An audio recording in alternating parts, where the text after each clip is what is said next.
fans.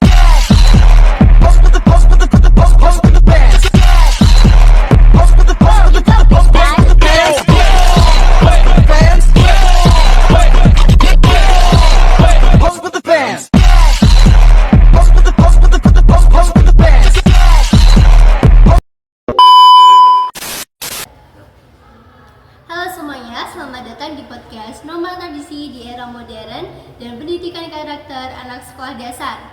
Saya Wahyu sebagai host di podcast ini. Nah, ini sekarang kita kedatangan tamu-tamu yang spesial nih. Kita kenalan dulu yuk. Halo semua, saya Nanda sebagai antropolog. Hai semuanya, saya Sahya sebagai sosiolog. Halo semuanya, saya Fariha sebagai pemuda. Halo, saya Reva sebagai aktivis sosial. Halo, saya Tika sebagai budayawan. Wah, tamu-tamu kita hari ini sangat keren-keren ya. Nah, untuk kesibukan sehari-harinya apa sih, Kak? Mungkin kalau saya boring ya, bisa dibilang mengamati sosial di rumah saya itu. Wow. Selanjutnya, Kak? Kalau saya sendiri sehari-harinya ya sama, bosen, pusing banget. Saya biasanya tuh menganalisis, terus riset dari interaksi sosial di sekitarnya gitu. Kalau saya sih sebagai mahasiswa ya, sibuknya lebih ke ngerjain tugas yang banyak banget gitu aja sih. Semangat ya, Kak. Kalau saya sendiri sih lagi sibuk buat berkegiatan dengan masyarakat, dengan campaign ya, bersama masyarakat bertema kesehatan mental. Kalau saya lagi fokus bikin tulis cerita buku aja sih. Wih, baik. Dengan kesibukan sehari-harinya, saya akan mengajak kakak-kakaknya ini untuk berdiskusi mengenai norma tradisi di era modern ini dan pendidikan mengenai nilai, moral, karakter pada anak sekolah dasar. Nah, menurut Kak Nanda sendiri, gimana sih posisi norma tradisi pada saat ini? Baik, saya izin menjawab pertanyaan Mbak Wahyu. Pertanyaan cukup bagus. Nah, tentang norma tradisi, menurut saya norma tradisi tetap bisa menjadi dasar pembentukan identitas bangsa. Tapi pada saat era globalisasi seperti sekarang, tentunya kita harus menyesuaikan dengan perkembangan zaman seperti gotong royong dan kerja bakti. Nah, kedua kegiatan ini bisa menggunakan kegiatan yang lebih modern gitu, seperti kolaborasi berbasis komunitas daring, mungkin seperti itu. Baik. Untuk Mbak Sahya bagaimana? Kalau saya sendiri setuju dengan Mas Nanda karena komunitas kita ini yang mempererat itu dari tradisinya.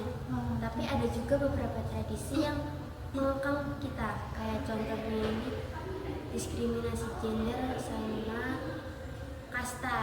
Jadi kasta ini itu membedakan antar golongan atas dan golongan bawah. Itu yang menjadi pengekang komunitas kita gitu. Lalu yang harus kita pertahankan itu adalah nilai universalnya. Oh, nilai universal. Iya gitu. Baik. Kalau dari Mbak Farika sendiri bagaimana? Kalau dari saya sebagai pemuda ya, menurut saya tradisi adat istiadat itu masih sangat penting sekali untuk anak muda zaman sekarang. Tetapi untuk di zaman sekarang yang sudah modern itu bisa dibungkus lebih kekinian. Contohnya sekarang itu kan anak-anak lebih banyak menggunakan media sosial. Nah, di situ bisa diselipkan adat istiadat, konten-konten misalnya tentang adat istiadat ataupun dalam event-event anak muda zaman sekarang. Itu sih. Kalau dari Mbak Rifana ini bagaimana? Kalau dilihat dari sisi sosial, fondasi tradisi itu merupakan fondasi dari nilai moral. Contohnya bisa dengan menghargai dan menghormati antara perbedaan dan menghargai antara sesama teman, guru, dan orang tua. Dari nilai moral tersebut, jika tidak diajarkan, mungkin lama-kelamaan bisa luntur. Gitu. Pendapat yang bagus ya. Tapi masih ada satu pendapat lagi dari Kak Tika. Baik, bisa dijelaskan menurut Kak Tika bagaimana? Kalau dari pandangan saya ya, tradisi itu jadi jati diri. Jadi kalau kita kehilangan tradisi, maka kita juga akan kehilangan jati diri kita. Terus tradisi juga harus tetap hidup dan atraktif agar tidak dihilangkan oleh generasi pada saat ini. Wah, cukup menarik ya pembahasan kita hari ini tadi. Nah, selanjutnya saya akan mengajak ke segmen kedua, yaitu membahas mengenai pendidikan karakter pada anak sekolah dasar. Sekarang ini banyak sekali anak sekolah dasar yang seperti kurang sopan, terus mudah bertengkar, kurang empati. Nah, menurut kalian ini bagaimana sih? Apa penyebab dari anak bersikap seperti itu? Mungkin saya izin menjawab ya dengan Mbak Wahyu. Sebenarnya cukup menarik tentang peran keluarga.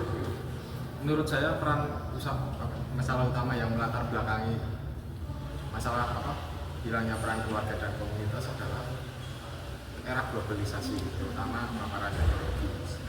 Seperti yang kita tahu, anak remaja dan anak-anak kecil gitu ya, kan kecanduan game, medsos, gadget gitu ya. Apa dampaknya? Dampaknya adalah kurangnya interaksi sosial antara remaja satu dengan lainnya, jadi kurang dalam berinteraksi. Pendapat saya seperti itu. Betul, saya juga setuju sama Mas Nanda. Sekarang ini itu ada perubahan-perubahan di nilai sosialnya gitu. Fokus masyarakat ini sekarang lebih ke akademik dan materi. Jadi anak-anak mereka ini lebih difokuskan ke nilai mereka, nilai di sekolahnya, di pembelajarannya. Jadi mereka lebih sering ikut les sana sini daripada untuk diajarkan di rumah tentang materi, tentang sopan santun, empati, moralnya. Jadi semua itu mereka kurang gitu, kurang dapat. Kalau dari saya sendiri seperti itu. Oke.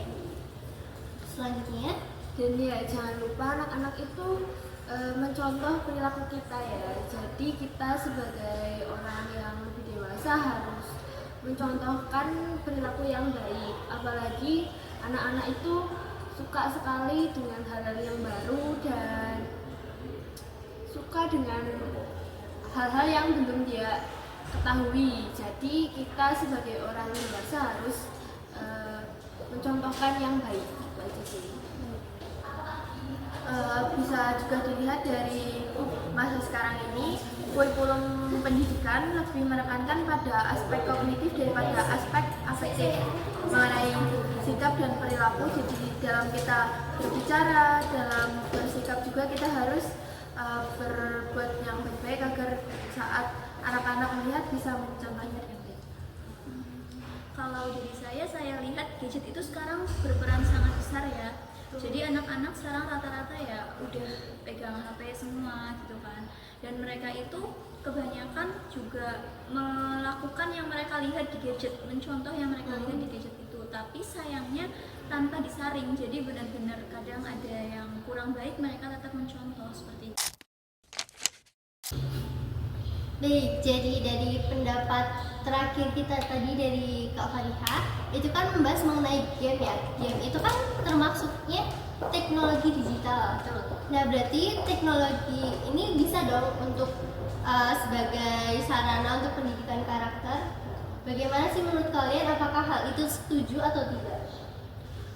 Mungkin yang pertama, orang tua dan guru harus bisa lebih memantau bagaimana penggunaan teknologi anak-anak mereka agar memastikan juga anak-anak tidak terpapar oleh konten-konten yang tidak sesuai dengan umurnya. Seperti yang dikatakan oleh Mbak Fariha juga tadi, bahwa anak-anak harus memilih konten yang sesuai umur dan berdampak positif bagi mereka. Selanjutnya, Nah, kalau dari saya nih, mungkin kita juga bisa membuat aplikasi atau game yang mengandung nilai-nilai karakter seperti empati, tanggung jawab, dan kejujuran. wah, menarik sekali ya membuat aplikasi untuk meningkatkan empati pada siswa ya Kak. Wow, selanjutnya Ya kalau dari kakak, kalau dari saya mungkin bisa membuat komunitas online seperti itu ya. Komunitas online. Komunitas online nanti membahas tentang pendidikan ataupun tentang media digital, terbarunya media digital seperti apa dalam komunitas itu, seperti itu.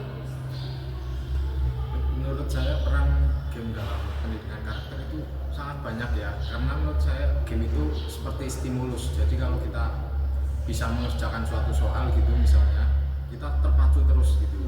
Nah mungkin tapi tetap ada batasannya seperti yang dikatakan Mbak Rifa tadi tentang penggunaan game gitu ya.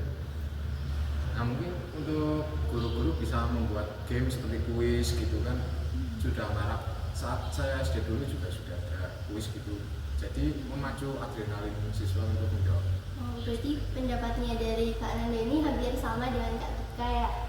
Jadi mengenai game untuk membangkitkan semangat siswa dalam mengerjakan berbagai tugas-tugas seperti itu. Nah, kalau dari Kak Sahyanya sendiri bagaimana nih?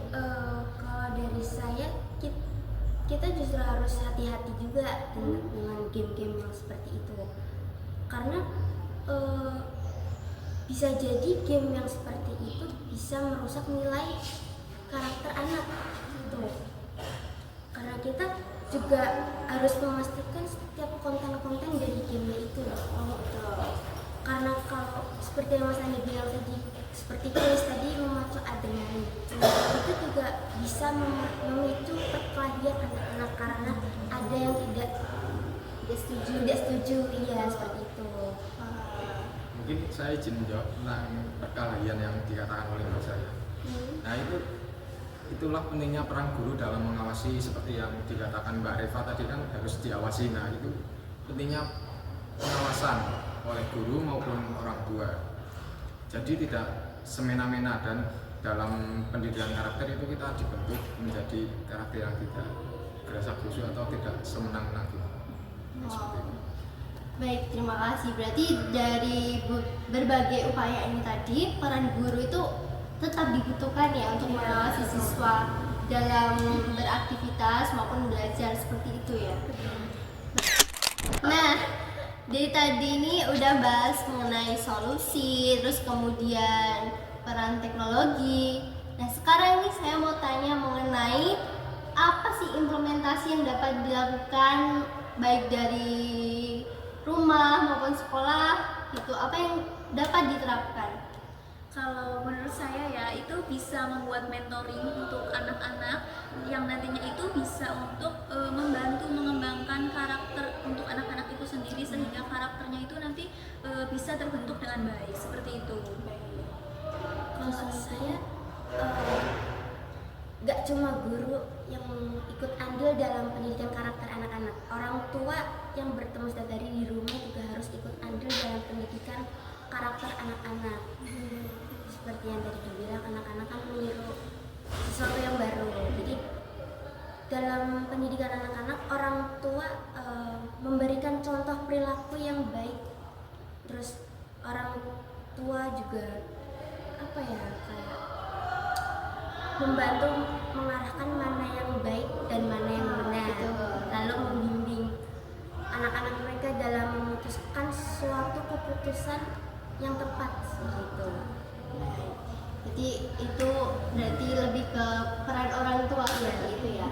Selanjutnya Mungkin juga bisa ditambah dengan memberi penghargaan untuk menunjukkan perilaku tersebut baik, dan juga bisa memberikan konsekuensi jika perilaku tersebut itu buruk. Dengan begitu anak-anak bisa lebih disiplin dalam membedakan mana perilaku yang baik dan mana perilaku yang buruk. Dan juga itu bisa dilakukan oleh guru dan juga orang tua, karena itu juga merupakan pengarahan untuk pengambilan keputusan yang baik. berarti seperti diberikan teguran ya atas perbuatan jika tidak melakukan hal tersebut. Menurut saya itu yang paling pertama itu tentang pemahaman psikologi pendidikan karakter anak terlebih dahulu. Soalnya menurut saya di Indonesia itu pemahaman psikologi anak itu sangat kurang. Setahu saya itu kalau di luar negeri itu harus melalui psikolog perkembangan anak dan lain-lain gitu ya. Betul. Contohnya di Inggris gitu kan banyak itu sudah bisa apa ya, maksudnya tumbuh kembangnya itu pola pikirnya lebih cepat dari di Indonesia gitu. Jadi orang tua atau guru itu sebagai pengajar harus tahu terlebih dahulu psikologi anak. Jadi implementasinya itu tergantung anaknya, sebagai kan karakter anak beda-beda. Nah itu kita harus memahami psikologinya dulu, baru kita dapat mengimplementasikannya pada anak tersebut. Berarti lebih ke psikologi anak tersebut ya? Iya. Oh baik. Lanjut, kalau dari saya ya, mungkin guru dan orang tua itu bisa menggunakan metode storytelling atau bercerita, di mana metode ini menjadi cara yang menyenangkan ya untuk anak-anak, karena mungkin metode cerita itu akan lebih mudah dipahami dan anak-anak akan merasakan secara langsung atau memahami ceritanya itu secara mendalam gitu. Baik. Berarti sangat luar biasa ya pendapat dari para tamu-tamu kita hari ini. Berarti kesimpulannya dari segmen 1 hingga segmen terakhir ini yaitu warisan tradisi, norma tradisi itu bukan hanya sebagai warisan ya, tapi juga bisa sebagai bentuk wadah untuk pendidikan karakter. Wah, berarti kita ini sebagai anak muda sangat berperan aktif untuk menguatkan baik nilai, moral, pendidikan pada anak sekolah dasar, karena agar kedepannya menjadi generasi penerus yang memiliki karakter baik, terus kemudian menjadi generasi yang kuat dan juga bisa melestarikan tradisi luhur seperti itu ya.